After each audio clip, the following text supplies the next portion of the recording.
Hi mga kaoras ng katatakutan! Bago natin simulan ang ating mga panibagong kwento, please like and share at huwag na rin po sanang kalimutang mag-subscribe. Salamat! Hello Miss Ange, I'm Lynn, your avid listener dito sa Muntinlupa. Gusto kong magbahagi ng maikling kwento sa naging karanasan ko sa Aplaya. Sa inyong programang Oras ng Katatakutan. Mahirap na masaya ang manirahan sa tabing dagat. Nung bata pa lang kami ay iilan pa lang ang mga nakatira dito. Kaya naman sobrang dilim pagsapit ng gabi. Lalo na sa may parting papuntang dagat o mas kilala sa tawag namin na Aplaya. Isang hating gabi, nagising ako dahil nakaramdam ako ng pagkaihi. Bumangon ako at dumiretso sa terasa. Doon po kasi nakalagay ang aming arenola. Meron naman kaming banyo pero malayo iyon. Alam naman po siguro Miss Ange ng ating mga listener kung paano mamuhay sa tabing dagat. Mabalik po tayo sa kwento. Pagkatapos kong umihi ay pabalik na sana ako sa higaan nang mapansin ko ang dalawang babae na nakaputi sa labas. Sa may mayayabong na damuhan at water lily. Talagang mapapansin mo sila dahil madilim po ang paligid. Kita ng dalawang mata ko ang paglalakad nila sa tulay. Lakad na parabang nakalutang. Dahan-dahan sumasabay sa ihip ng hangin. Hindi maaninag ang mukha dahil malabo ito. Mahaba ang buhok at parehong nakaputing damit na mahaba. Dire-diretso lang sila sa paglalakad hanggang sa napadaan sila sa gilid mismo ng bahay namin. At kita ko Miss Ange ang pagtagos lang din nila sa isa pang bahay. Pagdating kasi sa may gilid ng bahay namin, hangganan din iyon ng tulay na kahoy. At sa harapan din ng bahay namin ay may sementadong tulay papuntang kalsada palabas. Pero ayun na nga Miss Ange, yung dalawa ay dire-diretso lang doon sa bahay na hangganan ng tulay. As in, tumagos lang po talaga sila doon. Bigla silang nawala sa paningin ko. Hindi nila ako napansin dahil dali-dali akong dumapa sa may sahig namin na kahoy. Kunwari ay tulog-tulugan ako at hanggang sa tuluyan na akong nakatulog dahil sa sobrang takot. Naikwento ko iyon sa mama ko pagkagising. Ang sabi niya, meron nga daw talagang nagpapakita na white lady dito sa amin. Sa katunayan ay marami yan sila, iba't ibang mga nilalang. Hindi naman daw iyon nakakapagtaka kasi tahimik at madilim ang kapaligiran at napakalaki ng puno ng balete sa may poso mismo nakalagay. Kaya naman simula noon Miss Ange ay lagi ko nang pinapasok sa loob ng bahay ang ginagamit namin na arenola dahil natatakot ako na baka maulit sa akin ang karanasan na iyon.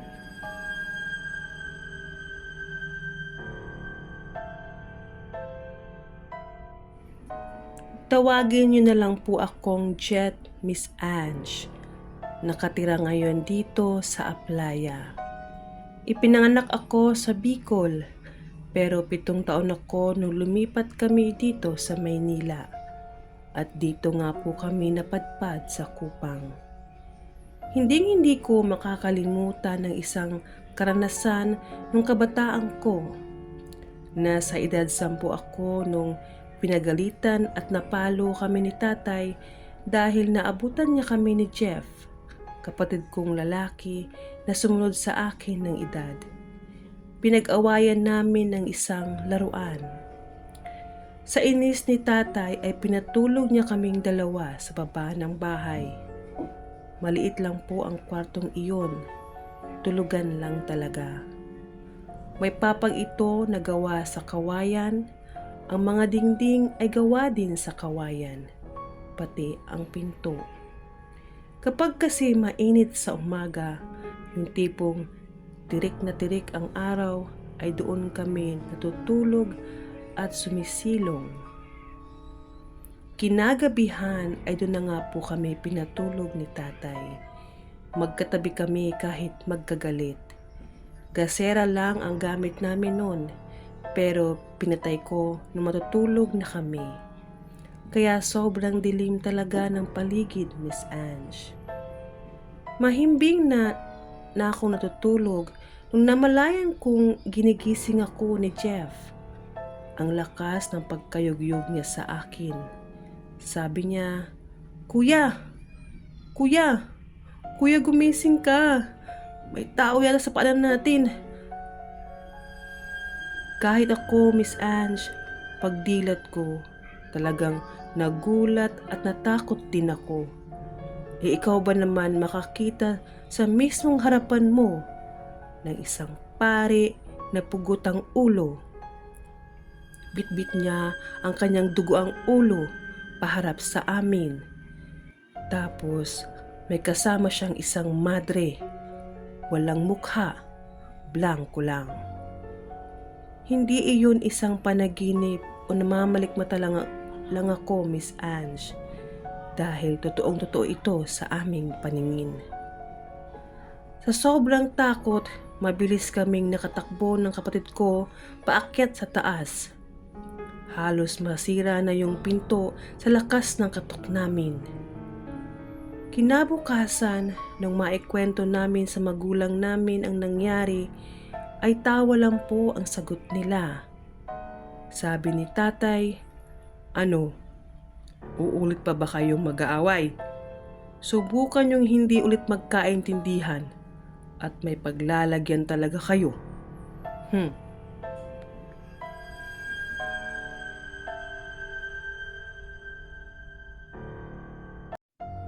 Magandang gabi o araw sa iyo, Miss Ange. Sana ay mapili mo itong kwentong kababalaghan ko. Ako si Toto, nasa edad 15 nung maranasan kong makagambala ng isang duwending kulay pula. Sa Aplaya kami nakatira. Dito na ako lumaki at nagkaisip. Marami na akong naririnig ng mga kwentong katatakutan tungkol sa Aplaya. Iba't ibang karanasan ng mga taong nakatira dito. Nung una ay hindi ako naniniwala hanggang sa ako mismo ang nakaranas.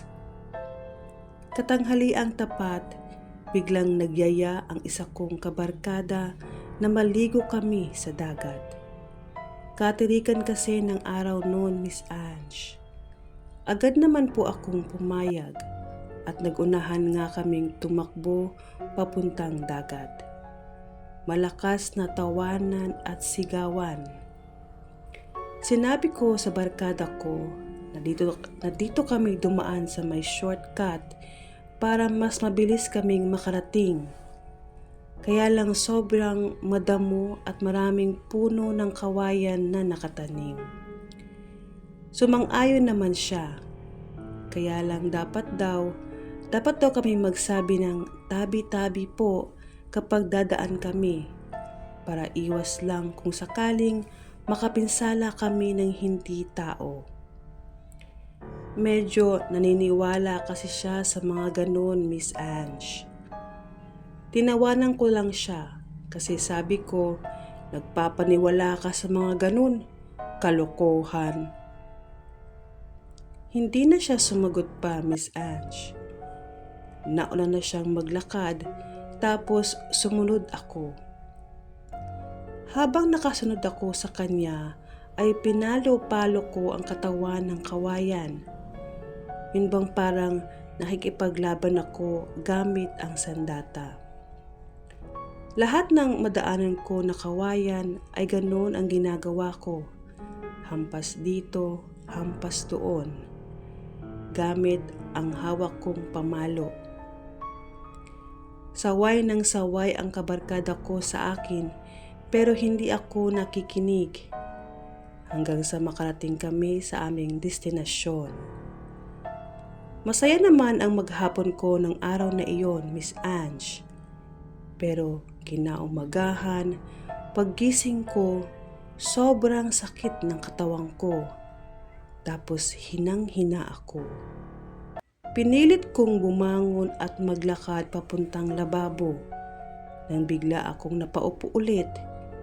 Walang lakas ang mga paa tapos napansin kong parang namamaga yung parting hita ko. Hindi ako makatayo kaya naman tinawag ko si Mama. Nilapitan niya ako at tinanong kung anong nangyayari sa akin. Sinabi ko sa kanya na hirap akong makatayo, walang lakas ang mga paa, tapos parang may makirot. Namamaga pa ang hita ko. Tiningnan ni Mama ang mga ito at laking pagtataka niya, Miss Ange, dahil talagang nakita niya ang isang pasa. Malaki, para bang galing sa bugbog. Una malabo lang, pero kalaunan ay pansin na siya. Aakalain mong kagagaling ko lang sa isang hazing. Ganon ko po kasi siya maikumpara, Miss Ange. Pero lilinawin ko lang po, matino po akong tao. Hindi ako mahilig sumali sa mga ganyang grupo. Buong araw lang akong nakahiga noon dahil sa sobrang sakit. Nilalagnat na ako. Sabi pa ni Mama, sa sobrang taas nga daw po ng lagnat ko ay nagdidiliryo na ako. At kapag kinakausap nila ay hindi na ako sumasagot. Kaya naman naisipan nilang dalhin ako sa ospital. Pero pagdating doon ay sinabihan lang sila ng doktor na wag naman daw dapat mag-alala kasi normal naman po ang lahat. Normal naman ang laboratorio ko. Kinaumagahan din noon ay umuwi na lang po kami. Pero inabot pa rin ng 1 linggo ang lagnat ko at hirap pa rin akong makalakad. Dahil sa nag-aalala sila, kahit pati magulang ko, ay nagpa-check up ulit kami sa ibang doktor. Pero ganun pa rin po ang resulta. Kaya naman, naisipan ni Mama na dalhin ako sa isang albularyo. Pagkakita pa lang sa akin ng albularyo ay sinabihan niya kong umupo muna at ikwento ko daw kung ano ang nangyari. Nagtataka man ay sumunod ako sa sinabi niya at maya-maya pa ay hinawakan niya ang noo ko at hinimatay na po ako, Miss Ange. Wala na akong maalala sa mga sumunod na nangyari. Si Mama na lang po ang nagkwento sa akin. Sabi niya, sumanib sa katawan ko ang isang matandang duwende. Kulay pula ito. At nalaman namin na meron akong nagambala. Nakatira siya isa sa mga kawayan doon sa Aplaya. Galit na galit daw ito sa akin dahil naistorbo ko ang kanyang pagpapahinga at nasaktan ko pa siya ng sobra. Tinamaan ko siya sa hita hanggang sa paa. Kung ano daw ang nararanasan ko ngayon na hirap ay ganun din ang sa kanya. Gumanti lang daw siya at hanggat hindi siya gumagaling ay ganun din ang mangyayari sa akin. O baka mas malala pa ay tapusin na niya ang buhay ko at dadalhin sa lugar nila. Wala daw po akong respeto sa paligid at hindi ako marunong makinig. Tinamaan ko siya dahil hindi siya agad nakaiwas o nakailag kasi sobrang himbing ng kanyang pagkakatulog. Tinanong ng albularyo kung anong pwedeng gawin para mapatawad niya ako. At pagpasensyahan lang daw ako kasi wala naman akong kakayahan na makita ang mga katulad niya kaya hindi ko alam ang maling nagawa ko. Nagmamatigas nung una ang duwende, Miss Ange. Pero kalaunan ay pumayag na rin siya dahil sinabihan siya ng albularyo na patawarin na lang ako at nangangakong hindi na mauulit. Nakipagkasundo rin naman siya sa huli. Ang kasunduan ay magtirik ako ng kandila, humingi ng tawad sa kanya at mag-alay ng itim na manok. Gigilitan at ililibing doon sa pinakamalaking puno ng kawayan pagpatak ng 6:00 ng gabi.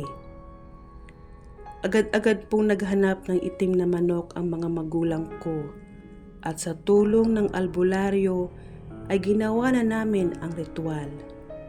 Sa maniwala man kayo o hindi, sa ilang oras na lumipas, pagkatapos namin gawin ang hiling ng duwende, ay gumaan paunti-unti ang pakiramdam ko. Yung mga pasako sa hita ay unti-unti ring lumabo at nakakalakad na ako ulit. May 2 araw din po akong nagpahinga noon, Miss Ange, para tuluyan na pong gumaling.